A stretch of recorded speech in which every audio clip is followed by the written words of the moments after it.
So introduce myself, I'm Matthew Slaats.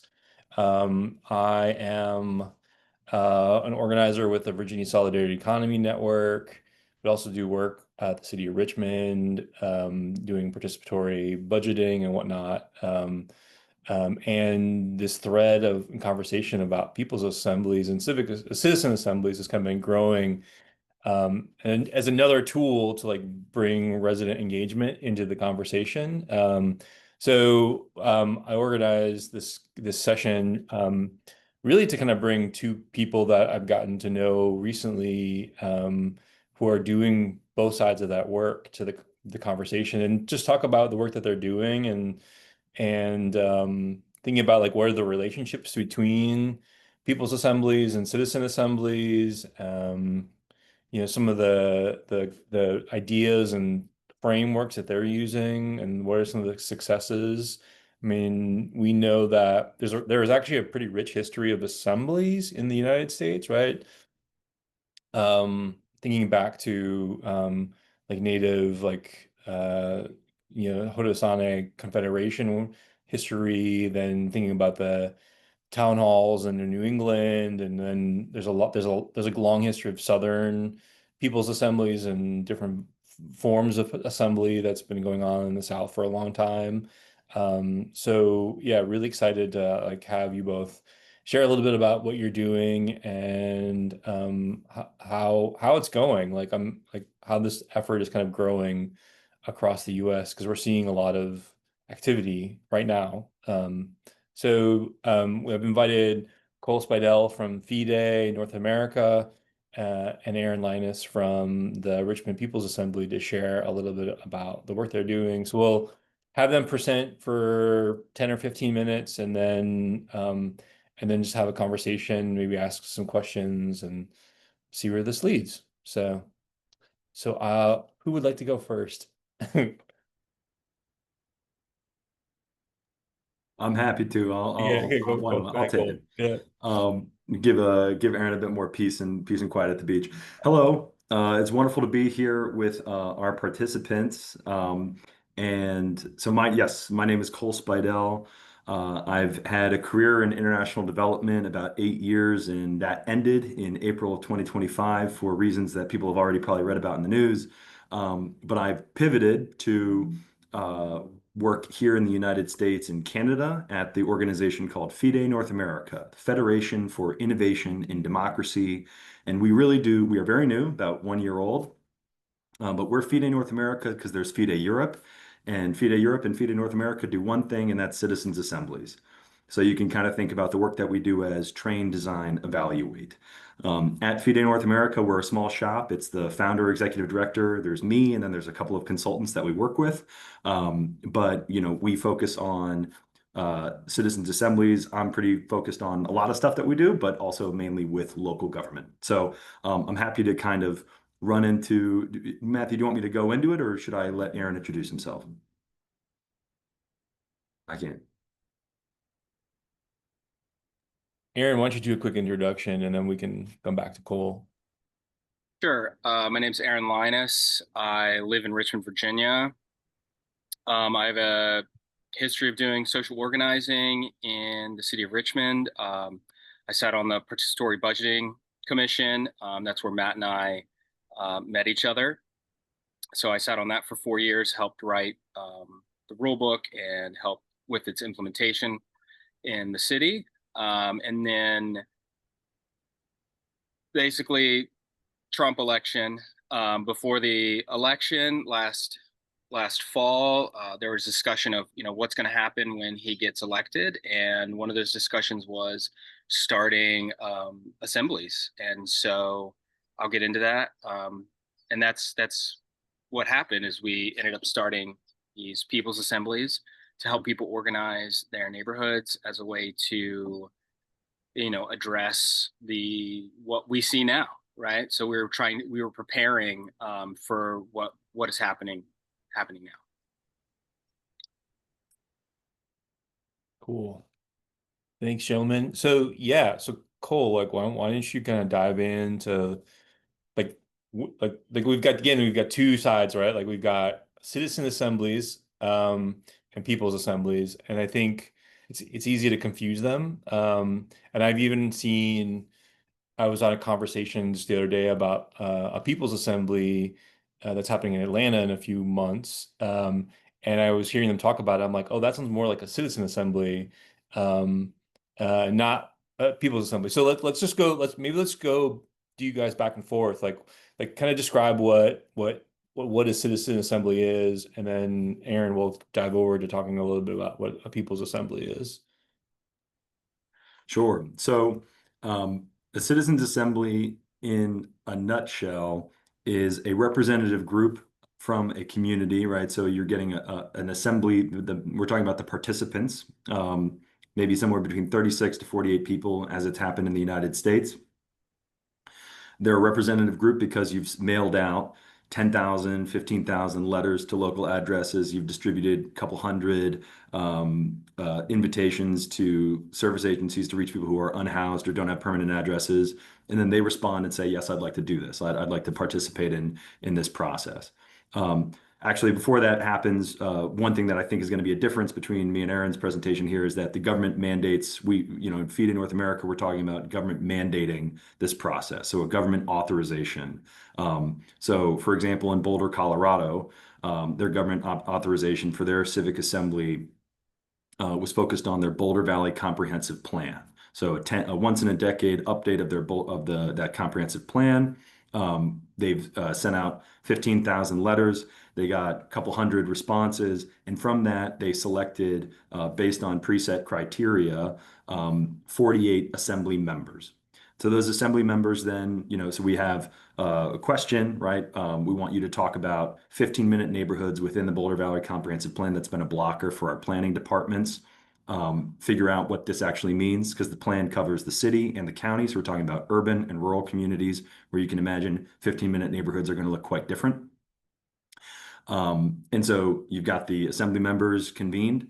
And then what's different about a citizens assembly is the phases to the process itself, right? So in the first phase, there's a learning phase where you're bringing in experts, or you're bringing in people with lived experience, or you're bringing in interest groups that have something to say about the issue. They think it should go one way or another, right? So you get them in this learning phase. They're discussing, there's a wide range of testimony. It's got to be inclusive. And then also the assembly members themselves should be able to say, I want to hear more about this particular question, or I want to hear more about this particular subject, right? So we're in the process, we've kicked it off with the learning phase. And then when you get to what we're talking about with citizens assemblies is deliberative democracy. That's under this broader, think of that as an umbrella category for what we're talking about. And deliberative democracy means you're getting people towards consensus rather than 50% plus one in the room think we should do X. It's more that 80% of us, a supermajority, believe this is the right direction to go. So in order to get there, right, you need strong facilitation. And what we at FIDE think the process should look like: trained independent facilitators. And their goal there is active listening, respectful exchange of ideas. You want to hear from everybody, consider multiple perspectives. And another thing that this does is it keeps the assembly at an arm's length from government, from interest groups, and anybody who's really not an assembly member. So something that Healthy Democracy, an implementer in this space, has termed this the process content divide, right? So they, as implementers and organizers, they're focused on process. And then the content is purely in the hands of the assembly members, what they're discussing and what they want to, what the subject of their deliberations is, who they're hearing from in the phase of curation and learning. And then you're moving towards a rough consensus. So Mass LBP, an organization that's done a lot of deliberative democracy, citizens assemblies, and these panels, reference panels in Canada, they structure their consensus building with the Viper sequence: values, issues, priorities, and recommendations. You start with these values and shared core principles, and then assembly members can raise issues and challenges in an open-ended way. And then you move to prioritizing issues based on urgency and feasibility, right? You can't address everything at the same time. And then you develop those concrete policy proposals in response. So another component or another thing that we think assemblies need is time, right? You need to give the assembly members adequate time to learn, to then deliberate, and then also to formulate these policy recommendations, right? So there should be this sort of moments where For example, in Boulder, Colorado, they're doing it over 7 weekends, people gathering for an entire Saturday, right? So that's a pretty dedicated amount of time. One thing I didn't mention with the sortition and how you get that diverse group of people in the room over 7 Saturdays across time, and diversity. Interpreters, you offer childcare, you provide stipends to offset the cost of their time, right? If people are working on the weekends, so that incentivizes, that lowers the barriers to entry for people to participate. So then finally, for the process, the Assembly develops their own recommendations and they provide their own rationale. They're drawing on evidence and they're putting those forward as here's where, here's the results of, you asked us about this question. Here's what we've decided are our recommendations. So these tend to be pretty general. These can be pretty general. They should be quite detailed and specific. That gives the authorizing body a lot more to work with, right? Because and this is, I can get into this, maybe Aaron and I can have a discussion about this, is, the thing that when it comes to the government receiving these recommendations, allowability and feasibility are key challenges, right? What the government that is the receiving body is allowed to do, and then what the government that is the receiving body is actually able to do. And so when you have government involved in the process from the outset and throughout, they can sort of check through the chair or through the oversight committee or through some party that's organizing the assembly itself.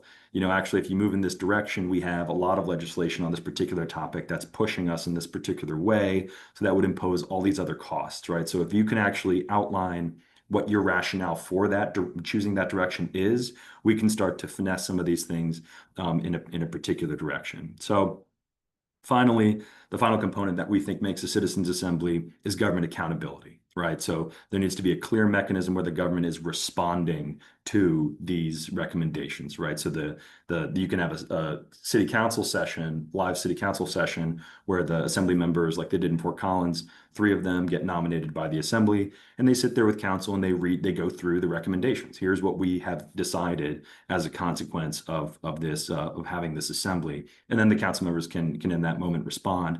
But then over time, the council then really grapples with those recommendations and what form they're going to take in a policy lens. So again, in sum, you've got government authorization to kick off the process. You have a sortition process that creates a representative panel of people in the community. There's a process of the assembly itself with learning, facilitated deliberation, time that produces recommendations, and then there's a government response. So I know that's quite a lot, but I do want to iterate that, the assembly as we are imagining it is practical, straightforward. This isn't rocket science. You don't need any complex software. You don't need AI. All you need really are project managers. You need venue. You need time. You need a little bit of catering. You need a good amount of political will. But that's sort of where our definition goes. I'm happy to drop. We've created a definitions document for a citizens assembly with a couple of other organizations in North America. I'm happy to drop it in the chat, but all I can do is send it to hosts and panelists. So Kelly, if I send it to you guys, would you blast that out to the broader participants? Yeah, I can send it out. Awesome. I'll pause there. Thanks, Cole. Aaron, yeah. Yeah, that's great. So I guess in talking about like the concepts of assemblies, and I mentioned earlier how, we decided on an assembly in our city as a way to partially respond to Trump, but also to the election and Project 2025, but also to think about how can we create a new form of civic engagement with the people, with the residents of the city. I mean, my participation in the participatory budgeting process and doing social organizing definitely encouraged me to think about, okay, how are we going to not necessarily be reactionary in a way towards the election, but actually do something active that builds people's power in participating in civic life. And so I think that's something that we're both talking about, is like, how are we trying to get people to engage more directly in everyday life and in civic life, while we're not authorized by city government, right? Like this was brought about by activist-minded people, but it's not meant to be an activist space. And I think that that is something, that is different than what we're doing in Richmond and other cities. Is it's not oriented around activist work. It's not oriented around any sort of specific campaigns. And I'll go into that real quick, just in terms of like the history. A lot of this, so first, me as a representative, I'm on the coordinating committee. So we have like a 5-person coordinating committee that was created, similar to what Cole is saying. Like, we're just facilitators. Like, we knew that there needed to be at least some sort of strong facilitation, and through that coordinating committee, we created common agreements and principles that can shift and change, and we presented them on the first assembly, which was in January of this year, which was a citywide assembly. And we've had 2 other citywide assemblies. So we've had 3 citywide assemblies in total. We're trying to do them quarterly. And the first citywide assembly, we really focused on knowledge sharing. So we created a whole day of panels and workshops. We had 3 panels, one on education, one on housing, one on food, agriculture, and another on health. And because I've been doing organizing in Richmond for a long time, I'm born and raised, and other people within the coordinating committee, we were able to get a diversity of panelists for those specific panels. And over the course of the day, there was almost 500 people. I think 400 to 500 people came through, and it was a full day of workshops and panels, but we began with a group assembly at the beginning of the day. And this information is on the Richmond People's Assembly Instagram. That's our only source of, social media as of now. And so you can see the panel discussions on the Instagram and what was talked about, the other workshops. But so the space isn't centered around activists so much as getting people on the same page of what is the knowledge that we all share in doing social organizing in the city. And then what are we going to do with that information? What are the shortcomings that are happening? And then how are we going to coordinate and collaborate with each other to then address those shortcomings? And so there wasn't so much of like, this is what we're going to accomplish, so much as this is the point of these assemblies that we're doing, were to just coordinate and collaborate people to then get to how we're going to solve these problems. And so what's come out of the first citywide assembly is neighborhood assemblies. We encouraged people to create neighborhood assemblies. And so there's about 7 neighborhood assemblies that now exist in different neighborhoods around the city, each one with its own varying degree of success, we could say. Some are very strong and some are still budding and trying to figure it out. And I think that's part of the learning curve as well, with political education. And so we've done a lot of political education since the first assembly, because we realized that not everyone is a facilitator and not everyone knows how to kind of make group decisions. And so that's been a big learning curve, is kind of giving people this ability to say, hey, figure out what's going on in your neighborhood, talk to your neighbors, and see what you want to do. And people are like, well, what are we going to do? And it's like, well, what do you want to do? It's like, and so there's that learning curve of people not really understanding that they have the ability and power to make decisions within their communities and really affect long-lasting social change. And I think that that's kind of the thing that I don't want to say differentiates between the civic assemblies and the people's assemblies, because I think that they can work in some symbiosis, but the people's assembly is not trying to, well, what it is trying to do is to create a new form of civic engagement that actually then becomes the governance of the city. And so I think that that's the difficulty, is like we want this to not just be an activist campaign so much as this is how city government should operate. This is how we believe a form of participatory democracy on a municipal level should operate. And so we're trying to build it out in a way that can actually become a force that challenges the current dynamics of how decisions are made within the city. And we do that because we have participants that are activists, but we also have participants that are just neighborhood people. We have participants that are city workers, right? We have participants that are just from any walk of life. They're in unions, they're teachers, they're whoever. And so from there, we try to create the neighborhoods are really where the power is, right? So we focus on the neighborhoods, building up power, and then at each city assembly, we have the neighborhoods then report back to what they're doing, and each neighborhood is having a different project. So in my neighborhood in the East End, they're doing a music festival. They're doing a music festival, like a porch music festival in the neighborhood, right? Another group is doing they're more focused on like agriculture, right? And so they're working around a community garden. So each neighborhood kind of has a different focus. And another thing that's come out of that, these neighborhoods coming together, is these caucuses. So in the last assembly, a climate caucus emerged. So now we have these caucuses that are based on specific issues. Again, not on like a specific campaign, but so much of a climate how are we going to deal with climate related issues in the city of Richmond? And so now there's a climate caucus. Right now, there's another caucus forming around ICE and immigration detention. And so that is, again, going to be a citywide caucus that people from different neighborhoods are a part of that then can report back to their neighborhood assemblies. So we're trying to build out this network and nodes of communication and networking.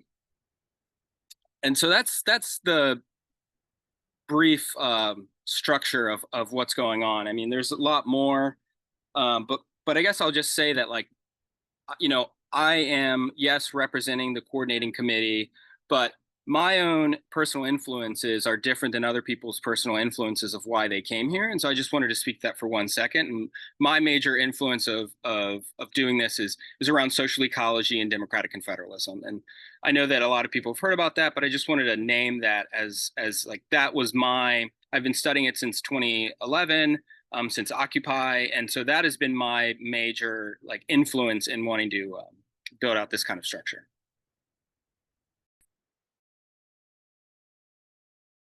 And I'll pause there for questions or. Yeah.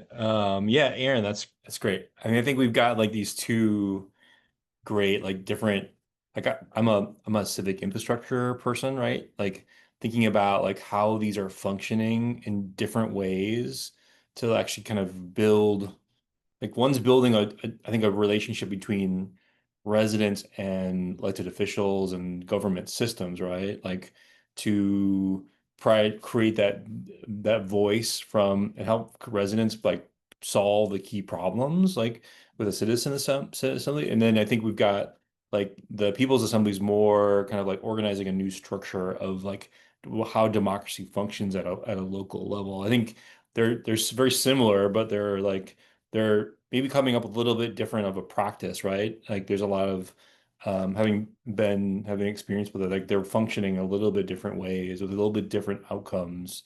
One maybe a bit more expansive and one more specific, right? Like trying to kind of get down. But as things evolve, I think with a citizen assembly, right, you could create an expectation that that's a process that happens. You build a culture around it. So uh, thoughts, like we can just talk about things, or we can Yeah, go. I think I'm absolutely fascinated by the People's Assembly model, and Matthew, that unbeknownst to anybody else in this chat, but Matthew, kind of when we first had met with us, sent some literature from on the National Association of the Southern Poor, sort of rural assemblies, and I found that also, or these kind of wards and county, and these very interesting models of building people power. And I think as you say, these are complementary approaches. But I think the main difference is our our more insistence or our real suggestion that government authorize this process. And that's controversial. I mean, there in the space of citizens assemblies. There are citizens assemblies implemented by Healthy Democracy that have been mandated and funded by government. Healthy Democracy is an organization based out in Oregon. They've done a lot of very interesting work with citizens initiative reviews. They've run a number of the assemblies that have actually happened in the U.S. Very cool organization. And they've run sort of so they've run government funded ones, and they've run generally either private foundations or more privately funded assemblies. I think when you run a process that isn't mandated by government, you introduce risk into the process. So you know the risk is that your time, your money, and your effort is just not going to pay off. Is that your recommendations, you're going to have people get together, you're going to get them in the room, you're going to have them go through this learning process, you're going to have them deliberate, you're going to have them generate recommendations. And then at the end of it, those recommendations could be just out of hand rejected by the government, right? Ideally, that's not the case. But if you want to build that relationship from the top, I think is important. And that's where I think what we're trying to do at FIDE is get the government in the game of actually implementing these processes, right? And I think there's a couple of different ways that we're approaching it. But if you kind of look at it like a sandwich, we're approaching it from in alternate directions, but trying to reach the same goal with these sort of more grassroots implementers and grassroots assemblies. So in terms of why we think having the government involved in the process matters is, like I mentioned, there's the allowability and there's the feasibility element of things. There's also and how do you get government buy-in? How do you get them actually interested in participating? As I mentioned before, had an international development background. I worked with democracy and governance projects overseas, working with governments and local governments, especially on sort of two-way engagement. And you can't really sell democracy as like democracy for democracy's sake. Nobody buys it, right? I mean, people will say that they buy it, but they don't, right? And the same is true here. So you have to kind of have, what is this going to do for you, City Hall? What is this going to do for you, elected official? And the idea is that there are sometimes these thorny, problematic issues, right? So for example, in Ireland, there was a National Citizens Assembly on gay marriage and on abortion, which are integral in the Constitution. They had to go through this process to be revised, but they held the Citizens Assembly that generated these recommendations with this cross section of the population in the room to kind of take these issues out of the doll and put them into the hands of this representative group of ordinary citizens, and that developed that legitimacy and gave the doll political cover, right, to generate this path forward in a policy direction, and kind of unblock that issue. I don't think necessarily like it's those big thorny issues that matter a lot, but like as I work on local government stuff, I think a lot of these things are like there's a lot of blockers at the local level. Matthew mentioned, the Dillon rule earlier in his remarks earlier in the day. There are states where cities cannot act, right? There are states where cities are completely disempowered, and that's something that Aaron, you mentioned studying federalism. That's something that I'd study. You don't know about that, right? Like the average person living in a home rule state doesn't know that there are states where your municipalities are disempowered, right? And so Civic Lex is an organization out in Lexington, Kentucky, that's running a citizens assembly on their charter, right? And running an assembly in their home rule state, but they're running an assembly on that charter process. And I think that that's going to be a way to inform people and bring them into the process. But they're running it, I think, and I don't know enough about the process, but I'm curious to know what that level of buy-in from City Hall is to actually hear what those recommendations are and where those are going to land. Because you introduce risk if you go through this whole process and you have all this dialogue and you spend all this time and there's no payoff at the end, you actually risk doing more harm because you're frustrating people and you're reinforcing to them that actually people aren't listening to me. I was right all along that the government doesn't care what I think, and my engagement didn't matter. And I think that that's where, if you get the government essentially to fund the process from the start, to be involved and committed to the outcomes, I think that that's one way to do that. And I'm happy to talk more about what those motivations and incentives can be, but I've been going on for a little while. Aaron, turning over to you. Yeah, no, I think Cole brings up a lot of good points, and it makes me think about the participatory budgeting commission that I've been sitting on for 4 years. And trying to get, which was mandated by city council members, but we still had to fight other city council members for buy-in.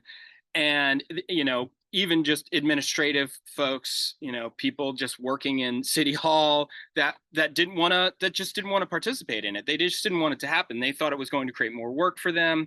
And then you have the people, that the residents of the city, who are so distrustful of local government, and I've already gone through that process of like, of broken promises, right? And like false dreams.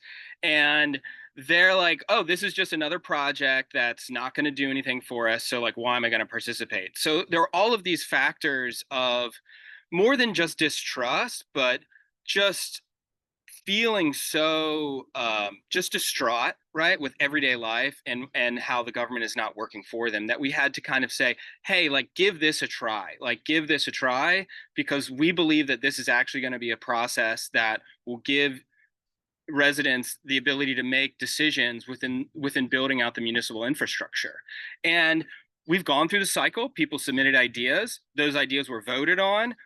The $3 million was the first phase. It almost got cut through the budget. We had to fight to get that to even be put in the budget by City Hall. And it's in the budget now. And so hopefully we're at the phase of, let's see these projects built out. And when these projects are built out, that will help, hopefully, encourage the process to happen for another cycle, because it'll show that, hey, we were able to implement something that was sanctioned, authorized by city government, but was really driven by the residents in terms of the idea collection, and how those ideas were drawn out, and the voting mechanism itself. So thinking about the People's Assembly, it is a little different. And I don't think that there's like one solution. I think that the People's Assembly is not necessarily trying to influence local government. I think it is trying to be government, right? It is not asking for demands. It's saying, hey, we want this to happen. We're just going to do it. And so there is a bar, right? There is only so much we can do, right? We don't have any money, right? I'm volunteered. No, none of us are paid. And that's something, we can talk about, because in places like Rojava, where democratic confederalism is running, millions of people's lives, people are stipend to do the jobs that we're doing as facilitators, 100%. Because at the end of the day, this project can only go but so far on an entirely volunteer staff.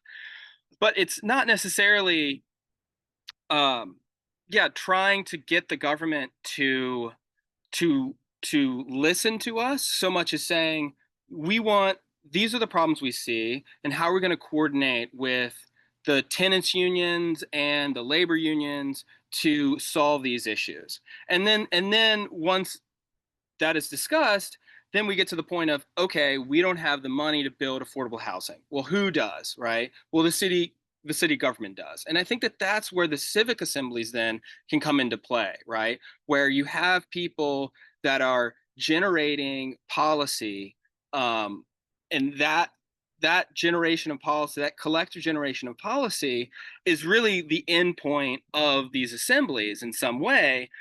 But it's not going to be authorized, like you're saying, right? And so how can then the assemblies kind of be this robust neighborhood idea collection, really a way to build community trust with each other? Because I think that's a part of it. So there's this distrust of the community and the city, and then there's also this distrust of people with each other. Because what we're doing is, it's not just a form of civic engagement, it's also a form of fighting alienation, and the alienation that we're experiencing in everyday life. And that's why it is more than just authorization by the city. And I want to address somebody's question when they were talking about dual power and permanent municipal assembly. I think that is what we're working towards with the People's Assembly. Is we're working towards a way of, we can't create dual power until we figured out how we can actually create power, right? So we're building up the base level of how people in the city can create collective power to challenge the mechanisms of centralized power that is happening in our government, right? That is driven by capitalist domination. And so a lot of what we do is the political education aspect, which to me is focused around environmental and democratic consciousness. So with those principles, we have to create a moral change. So we are also on kind of a spiritual journey, right? Like it is not just, okay, we got this policy, that's great. It's like, no, we need to create a different culture and moral vision for the city. And for me, it is based around ecology, feminism, and democracy. Because democracy, like you're saying, alone is just a slogan, right? It's not an ideology. But someone said this once to me, and I really appreciate it. Is democracy is a characteristic, right? So democracy is a characteristic of our organizing principles, because we know that America and other places that have been driven by a small minority of people, sometimes we're functioning in a democratic way, right? And so it's not just democracy. It has to be infused with those moral values and principles to really make that lasting change that then will create the dual power, because the dual power is built through building those relationships to say, hey, we don't want this anymore. Just because you can do it doesn't mean it's right. But it's also saying, hey, we don't want to live in a society that is dominated by a capitalist logic that says just because you can do it, you can do it. I was watching Oceans by David Attenborough yesterday. I mean, it's really heart wrenching, because they're talking about trawling these like beautiful like undersea forests, and I mean it's terrible. And the fishermen are like, why? They're asking why you can do this. They're like, well, because we can, right? So we need to get out of that framework of just because you can do something doesn't mean it's okay. And I think that's that moral change that we're working towards within the People's Assembly, that then can create the policy and can work with like a civic assembly to have people then function within that civic assembly to create the new policy. And because that would be my challenge to the civic assemblies is, what is the moral and the values that y'all are infusing with these people that you're gathering to say, okay, we're going to create a policy about homelessness, because I know that was like the issue in like I think Portland, because I've read some articles about civic assemblies, and how are we going to address homelessness? And I think that is important. But if we want long-lasting, permanent municipal assemblies, like someone mentioned in the question, we actually have to change the values and the morals of this society. So the question is, how are we going to do that? And so I see that the People's Assemblies are a way to create broad-based social change that is long-lasting. And one more part is that is what we told people from day one. From the January Assembly, we said, listen, this is not something that's going to solve all of our problems in 6 months or a year. This is a 10, 20-year commitment. And you have to be committed for that length of time to actually change society in a permanent way. So I'll leave that for questions. And Yeah, I just want to throw one more thing, and then we'll dive into any questions anybody has. What I'm hearing like a lot of is like it's like kind of a new democratic ecosystem, right? Like you've got working at the relationship between community and elected officials, right? And like in the state and the government, right? To kind of shape and shift that. And you've got like this like grassroots building of these values and these systems that kind of train up and resituate people in relationship to each other, but then these other systems that may or may not be working for them. And we talk a lot about like how our definition of democracy is like really in the United States is really just defined by elections. And these are creating these other opportunities um, to explore and practice democracy, build the muscle of that practice in different ways. Um, and so I'm excited to see that think about like what that mechanism like participatory budgeting, people's assemblies, citizen assemblies, thinking about economic democracy, right? Like we can do democracy like through worker cooperatives and those other things. And I think what I'm hearing from you both is like, okay, we've got specific focuses and goals, but what we're actually developing is an ecosystem. Yeah, I think that's true. Um, one thing that I've been on my little commutes to work, I'm listening to the Power and Progress book with Acemoglu and Johnson. and they talk about how advances in technology are met by um, they are promised to unlock all kinds of benefits for everybody, right? And benefits and productivity of the worker is always going to go to is going to benefit the whole of society. And it turns out not the case. And the only way to kind of boundary that and reset to make sure that that surplus is actually benefiting the broader element of society are political innovations, right? And political changes and this mobilization and this building power. So, I definitely respect and hear, and I see these organizations building power. The other thing in experience in working with people like you, Matthew, and people, overseas in various locations, right? You've got the staff, you've got the city managers, you've got these professional people. And in my experience, these are people that are there for the mission. They're there, they're driven, right? So oftentimes these are not well-paid positions, right? Working in government. And you have these communications experts and these communications specialists, right? Who want to do democracy differently, who want to pilot these innovations, and they're blocked, right? There are elements or reasons why they're blocked. And Aaron was very eloquently outlined a lot of what those blockages look like, for a participatory budgeting project. One of the interesting things about citizens' assemblies that I've been studying since I joined this thing in the last 4 months in the US, a lot of the enemies are interest groups, right? Not government, not within the government per se, but interest groups who are mobilized outside of the government because they want this particular piece of land to be resolved or be moved in a particular direction, right? So that's other people with power, right? At lobbying and using the mechanisms of government to their advantage or to benefit them, right? To pull about a referendum or put something on a ballot initiative that would preempt the results of a civic assembly. You can look into this. This happened in Fort Collins, and it's going to be resolved between two ballot initiatives: the Civic Assembly's ballot initiative and this other organization's ballot initiative. That's got to go head to head in the November election. So that's kind of I don't know if any of you guys are following Fort Collins, Colorado local elections, but that's a reason to tune in. I'm going to be tuning in. But anyway, so I just want to say that, those are interesting elements. And the idea of a permanent assembly, Matthew attended our school, our Citizens Assembly school in Akron, Ohio this June. And we had a discussion about this model of permanent assemblies in small community in Belgium, right? So about 80,000 people.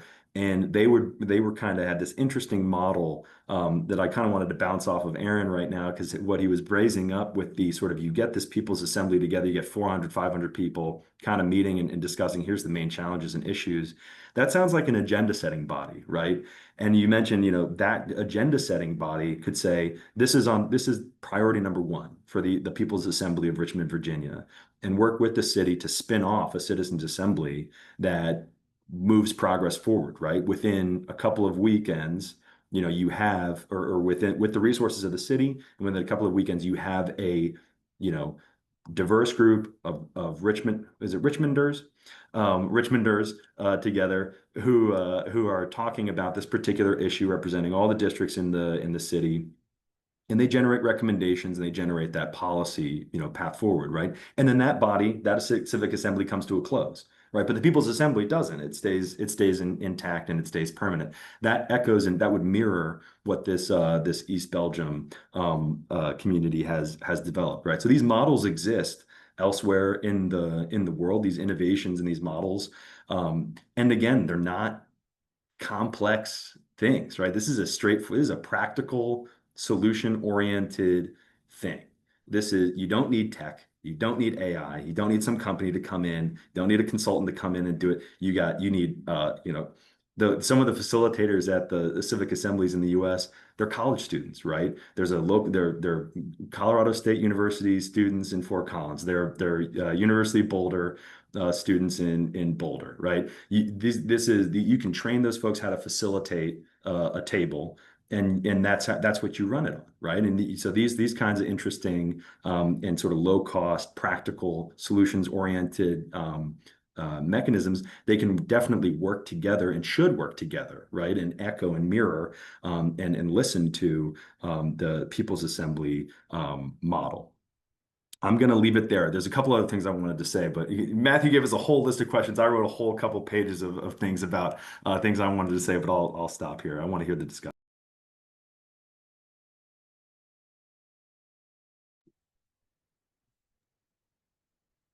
Yeah, Aaron, do you want to add anything, or we can open it up?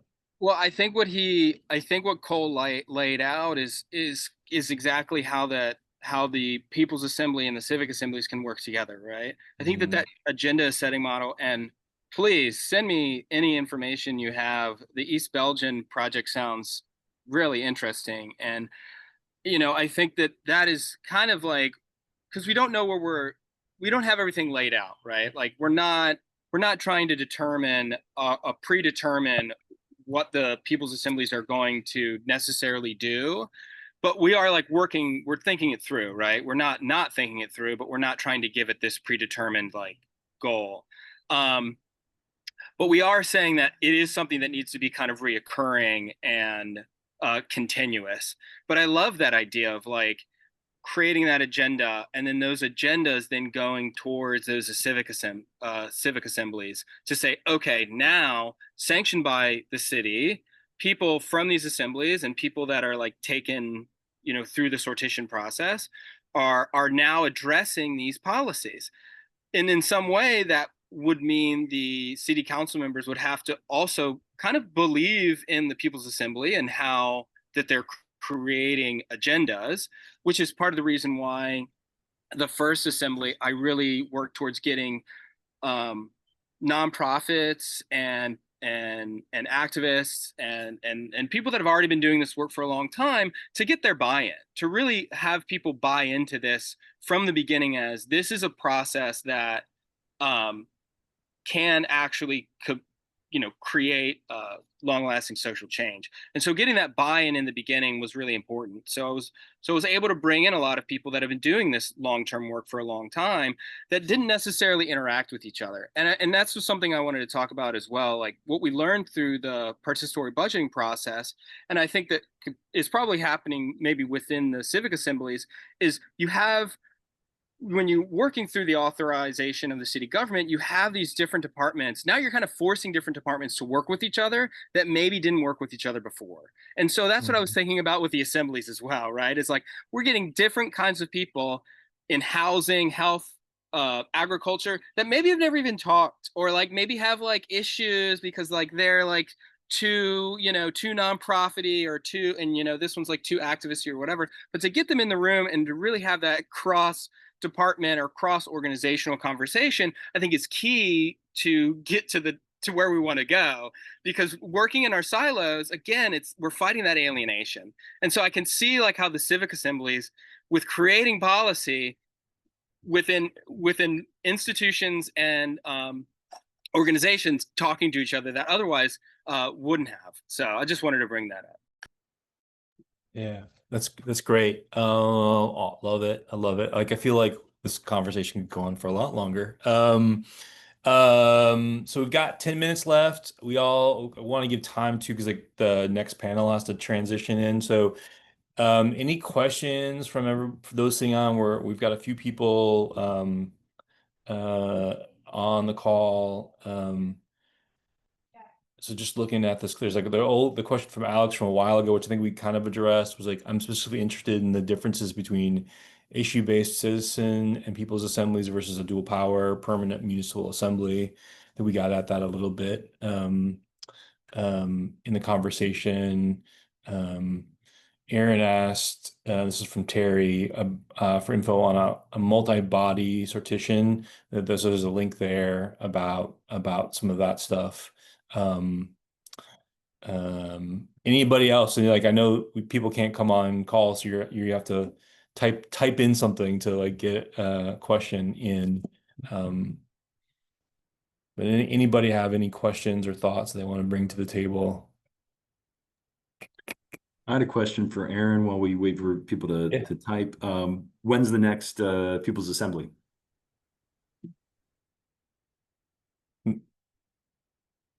He's slowing down. Sorry, I was clicking on some of these links to save them before it ends. the next one's going to be in November. October is just too crazy, so it's just too busy for everybody. So we're going to do one in November, and then we're going to actually do one in January. The ones in January, we time it around the Virginia General Assembly to kind of function, right? To kind of function as like a counter power or a dual power to the Virginia General Assembly, even though this is just a Richmond Assembly. In the past, there were a Virginia People's Assembly that existed when I was younger, and it kind of faded out. And that was a more activist based, more getting activist organizations to gather before the General Assembly to like discuss issues that so that when the General Assembly occurred, people would already be like working towards like some set issues and set agendas. And so some of my experience is from participating in that. And yeah. Great. See, are there assemblies in Virginia outside of Richmond? If so, where? Aaron, do you know any other ones? I know a few. Yeah, you know a few, and maybe we could just go back and forth. I know but they're different, right? There's one in Yeah. Alexandria. I haven't looked into that much. There's another one that's mostly around, specific cultural issues. So that's the interesting thing, right? Is like each people's assembly really is kind of like functioning differently. We're really in this kind of new era of people doing this stuff, and there isn't kind of these set guidelines of how an assembly is being held. But Yeah, exactly. I think the one in Alexandria is very kind of focused on like racial justice kind of conversations. There's another one like a Muslim women's based like assembly that's developing in Virginia that I've heard about. And then there's another one that's I think just getting off the ground in the Shenandoah Valley, so like a rural part of Virginia that's and I mean, and Cole mentioned it before too, like um that there's a history of like black rural assemblies that started as like a that was in response to the war on poverty and the feeling that Johnson's like the federal funding that was trying to fight the war on poverty wasn't actually getting to people who are in poverty. And so they created a series of rural block assemblies in Southern Virginia, North Carolina, South Carolina, even in I think it was in Mississippi and in Chicago. So they were trying to model that, but that's much more like a mutual aid, right? It's like groups of people coming together to solve people's problems, and they would like confederate in relationship to each other. So you had 50 people, and one person from that group would then join the confederation, which then would share. I mean, and the funny thing is that when you read some of the unpublished writing about those things was mostly focused on was using kind of a Jeffersonian model. And then you read that, and then you read the kind of the social ecology literature, and they're talking very similarly. But we've got some history here to work on, so which is exciting. So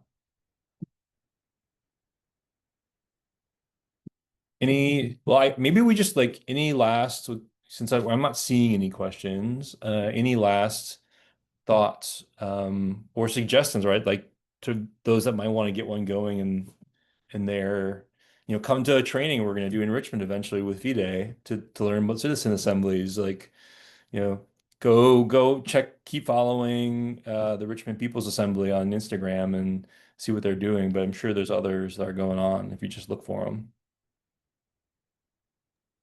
yeah, shameless plug. There is a democracy, participatory democracy workshop in Richmond in September. I can't remember the date, but it is on the Instagram. And then I'm going to be on a panel discussion next week with municipalist.org, I think is the website, about direct democracy and popular assemblies. So it's also listed on the Instagram. Yeah, I'm just sharing gmail.com. Yeah, Terry was noting that he's written a lot on East Belgium stuff. So I would love to hear more. I'm actually putting my email in if people want to get in touch. Happy to have more talk and yeah, April, is it Richmond People's Assembly on Instagram at Richmond People's Assembly? But yeah, we're happy to have these conversations, and check out the talk next week, municipalism.org, and I'm sure there'll be a lot more conversations happening. So I think we'll cut it there. Thank you all for people for showing up. Cole, Aaron, it's always a pleasure to sit with you all and learn. And we're excited about possible next steps. Awesome. Thank you so much, Matthew. Really appreciate it. Aaron, lovely to meet you. And thank you, Kelly, for all of your support. Thank you.